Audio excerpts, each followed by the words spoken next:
Hello everyone, welcome to sleepy classes. आज हम discuss करेंगे 5 MCQs for prelims from environment current affairs. और ये करंट अफेयर्स पिछले हफ्ते से ही लिए गए हैं एंड ये वो करंट अफेयर्स हैं जो एग्ज़ाम पॉइंट ऑफ व्यू से बहुत इंपॉर्टेंट है।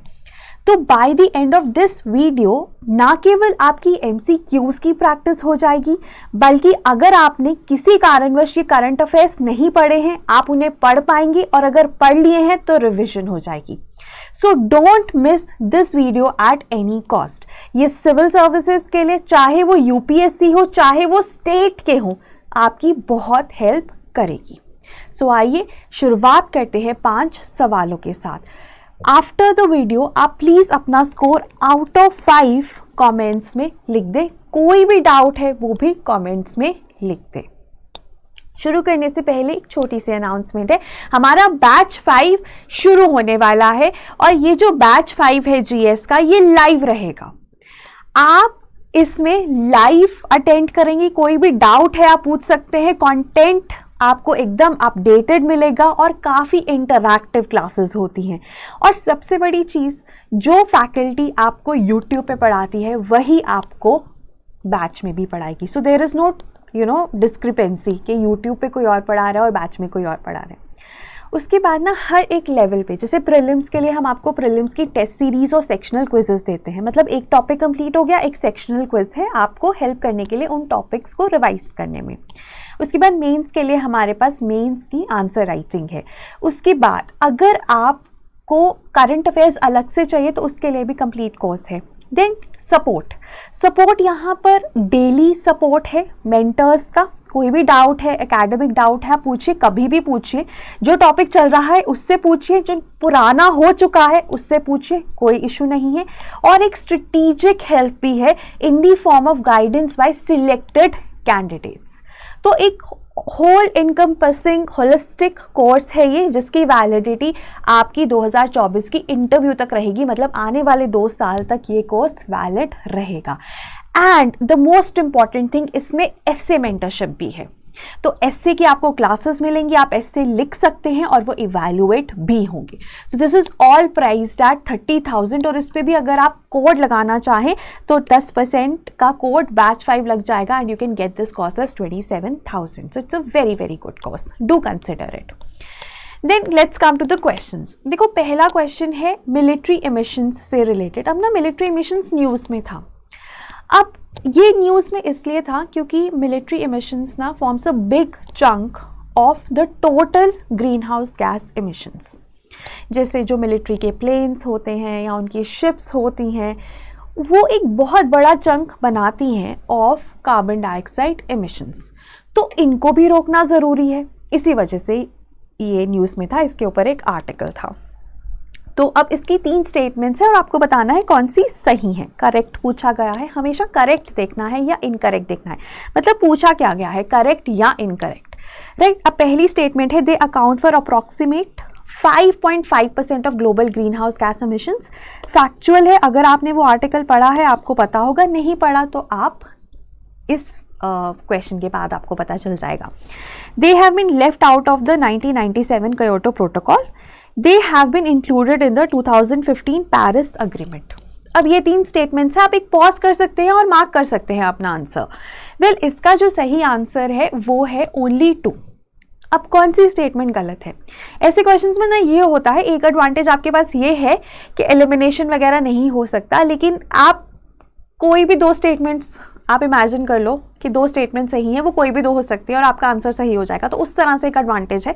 बट हाँ, it's always good to study, it's always good to read and then mark your answers. और स्पेशली जो आर्टिकल्स न्यूज़पेपर्स में आते हैं ना प्रीमिक्स में, हम वही कोशिश करते हैं कि वही क्वेश्चंस कवर करें ज़्यादा से ज़्यादा। सो इसका जो आंसर है ओनली 2 है। अब इसमें गलत स्टेटमेंट कौन सी है? इसमें गलत स्टेटमेंट है ये वाली। देखो, जो मिलिट्री एमिशंस है ना 5.5% पार्ट फॉर्म करती हैं of the total green house gas emissions. That's a lot of green house gas emissions. But सबसे बड़ा जो कैच है ना मिलिट्री एमिशंस में, वो ये है कि इनको ना रोकने के लिए ना तो क्योटो प्रोटोकॉल में कोई प्रावधान है और ना ही पेरिस एग्रीमेंट जो 2015 में आया उसमें कोई प्रावधान है। तो अभी जो बाकी हमारे पास ऑर्गेनाइजेशंस हैं वो यही कह रही हैं कि आप 5% एमिशंस को कैसे इग्नोर कर सकते हो।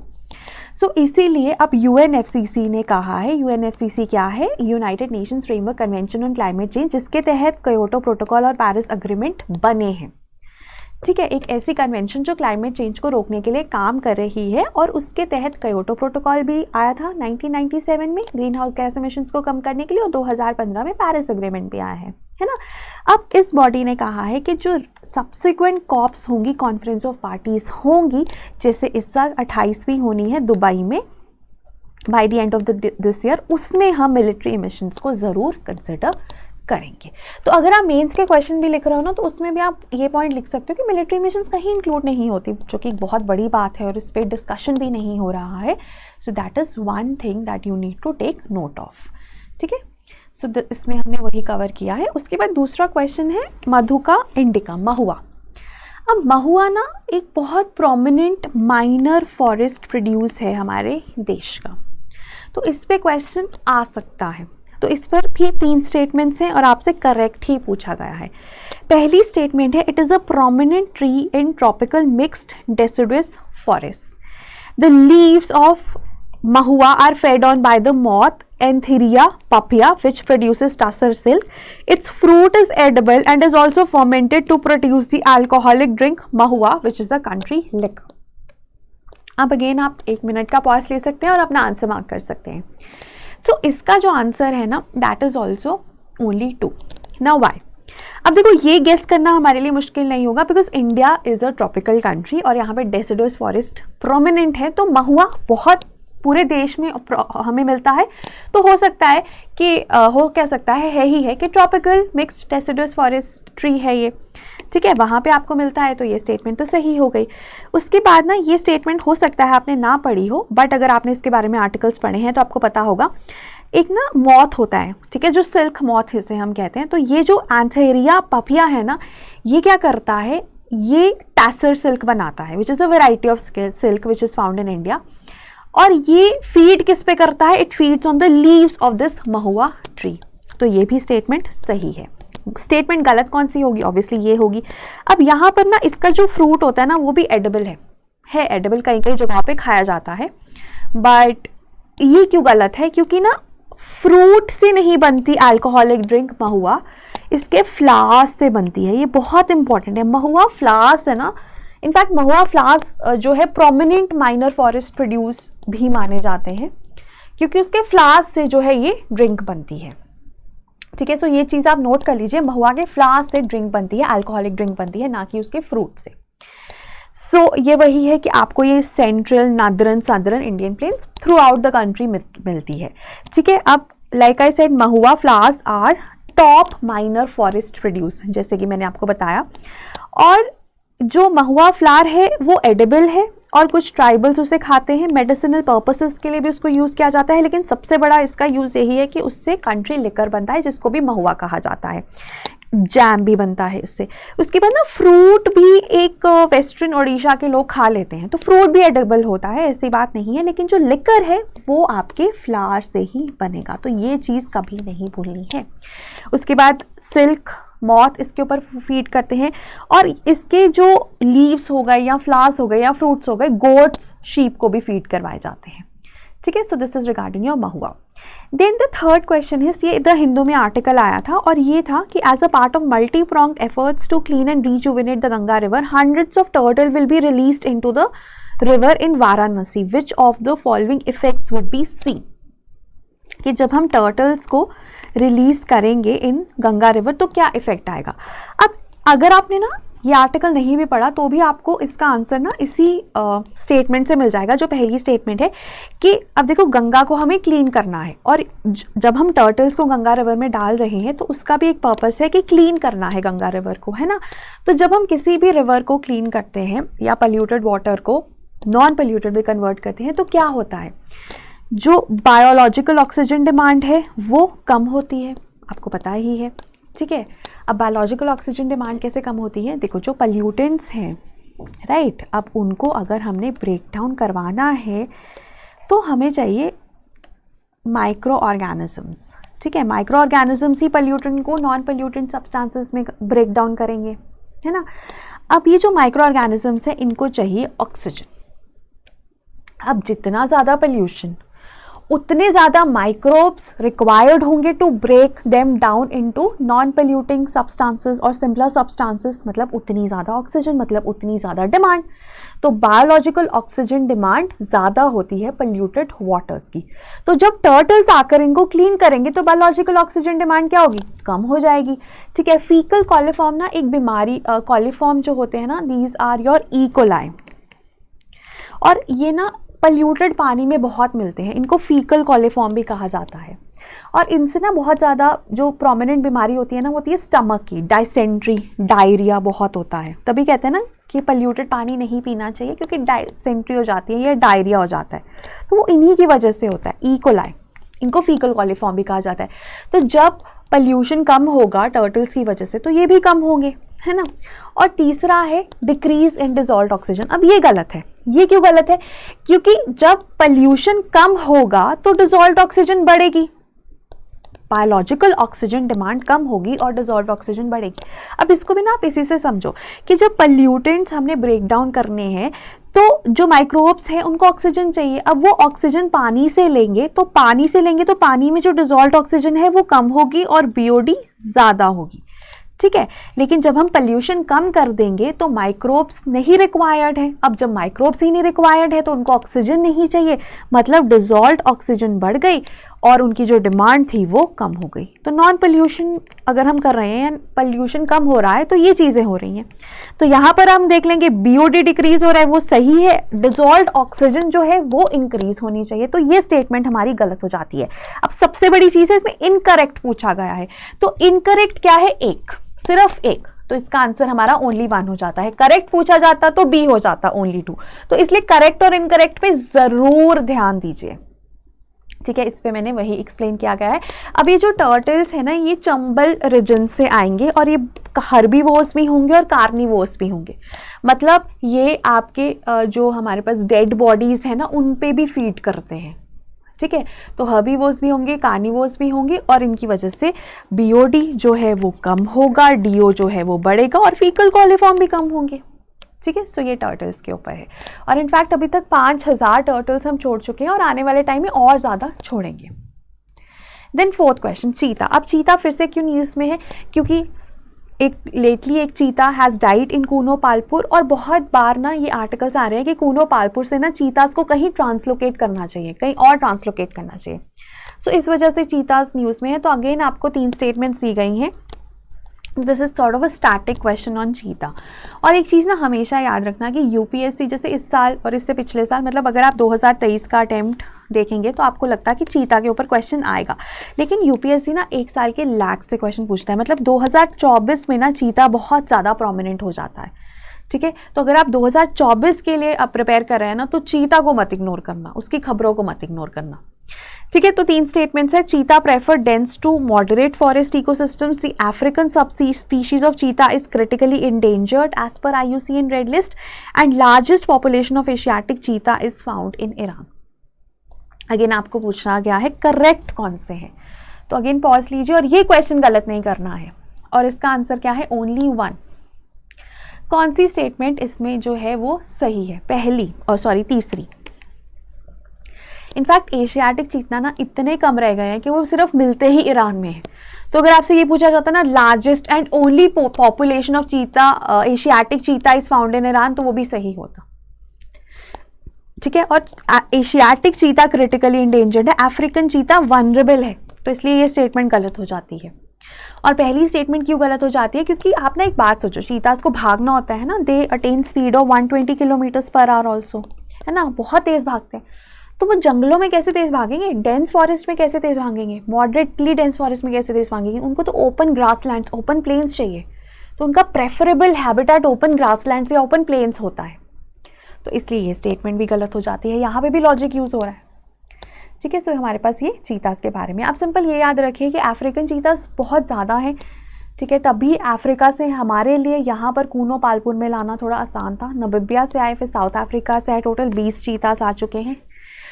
20 के 20 कूनो पालपुर नेशनल पार्क में है, जो कि मध्य प्रदेश में है और इससे कूनो रिवर पास करता है जो कि चंबल रिवर की ट्रिब्यूटरी है जो फर्दर यमुना रिवर की ट्रिब्यूटरी है। एशियाटिक चीता क्रिटिकली इंडेंजर्ड है, अफ्रीकन चीता वनरेबल है। ठीक है, इनफैक्ट ना अफ्रीकन चीता में एक ये याद रख लो, जो नॉर्थ वेस्ट अफ्रीकन चीता है ना वो भी क्रिटिकली इंडेंजर्ड है।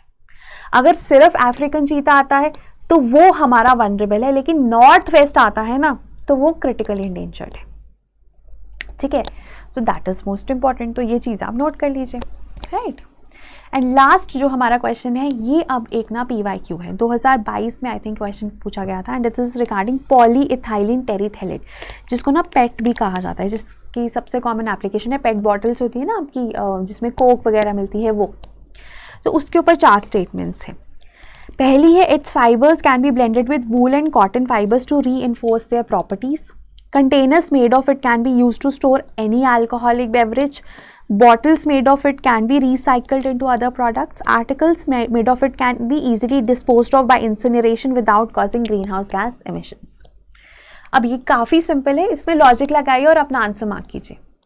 सो इसका जो सही आंसर है, देखो अब आपको पता है रिसाइकलिंग करते हैं हम इन बॉटल्स की, बोला जाता है कि रिसाइकल करो, तो ये स्टेटमेंट सही है, मतलब थर्ड स्टेटमेंट सही है, ये या ये सही होगा।